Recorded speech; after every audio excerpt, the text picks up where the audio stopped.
powered by Riverside FM. Hello, and welcome to episode 2 of Sideways Look, the podcast where we look where others don't. I am your host, Dr. Paul. So sit back, relax, and let's get things rolling. In our first episode, we dove into a question that sparked some heated but much needed debate. Should all immigrants be deported?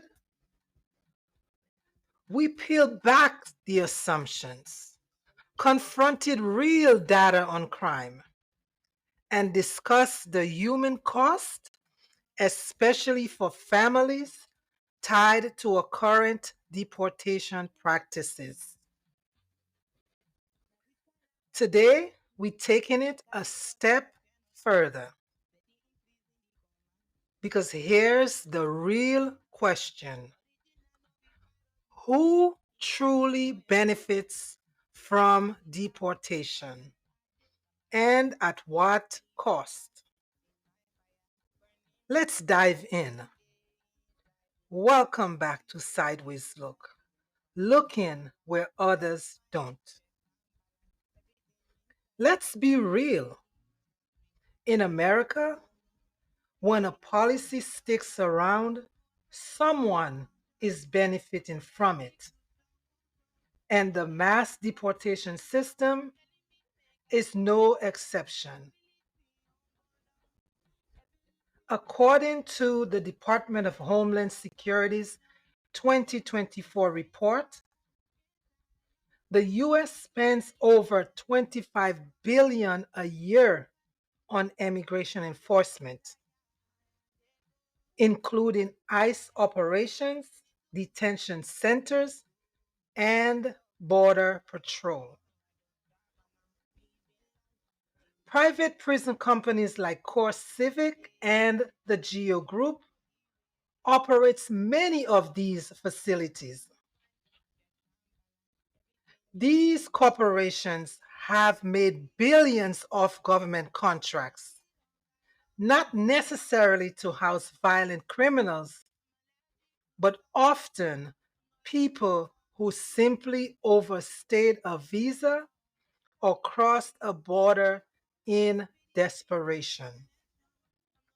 In fact, the Geo Group spent $690,000 on federal lobbying in just the first half of 2024, a sharp increase over the previous year.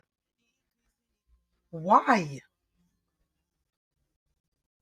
Because lawmakers are considering budget cuts for programs like quote unquote alternatives to detention, options that don't profit private prisons. This isn't a new problem. It predates any one administration. The only difference now, it's louder, bolder, and full out in the open. So when someone says deportation is about safety, we've got to ask, at what cost? And for whose benefit? According to Pew Research, undocumented immigrants make up over 25% of US farm workers, around 15% of the construction workforce, a significant portion of the restaurant, hotel, and domestic labor sectors. These are the people picking up your strawberries, laying your tile, and caring for your aging parents. Take the Baltimore Bridge collapse from March 2024, a tragedy that claimed 6 lives. All were Central American road workers. Senator Chris Van Hollen called it a solemn reminder of the contributions and sacrifices that our immigrant community makes in our state and in our country. Even Republican Representative Rick Metzger expressed a desire for a quicker path to citizenship for these workers. And let's not forget hurricanes like Helene and Milton left billions in damages across Florida and North Carolina. Wildfires in California torched entire neighborhoods. 28 climate disasters in 2023 cost over 1 billion each. In every case, immigrant labor, documented or not, played a crucial role in recovery. Yet, these same workers are often exploited. Why? Because the threat of deportation keeps them silent. No complaints about wages, no whistleblowing, no unions to protect them. And economically, deportation hurts all of us. The American Immigration Council estimates that mass deportation could cause the US GDP to drop by 1.2% to 7.4%, depending on the scale. That means higher cost, labor shortages, and increased inflation. Let's switch gears. What about voluntary deportation, or what some call self deportation? This idea got national attention back in 2012 when Mitt Romney proposed it during his presidential campaign. Recently, it's resurfaced, with the federal government even offering $1,000 incentives and flights home for those who chose to leave voluntarily. Only 64 people took a government funded flight as part of the self deportation pilot. Deporting someone traditionally costs $17,121 according to DHS, Department of Homeland Security.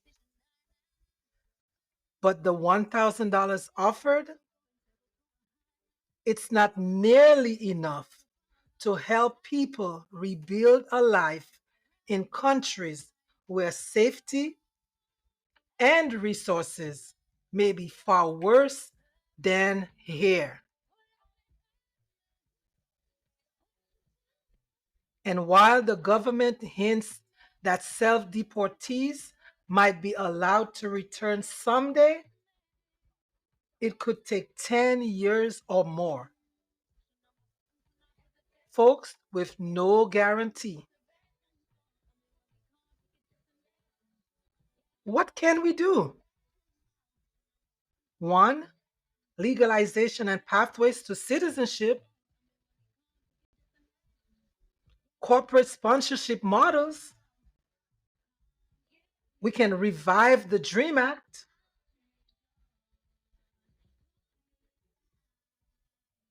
A recent Gallup poll found only 19% of Americans support mass deportation. 65% believe undocumented immigrants should be allowed to earn legal status. Legal status builds trust with law enforcement, strengthens communities, increases tax revenue, and grows our GDP.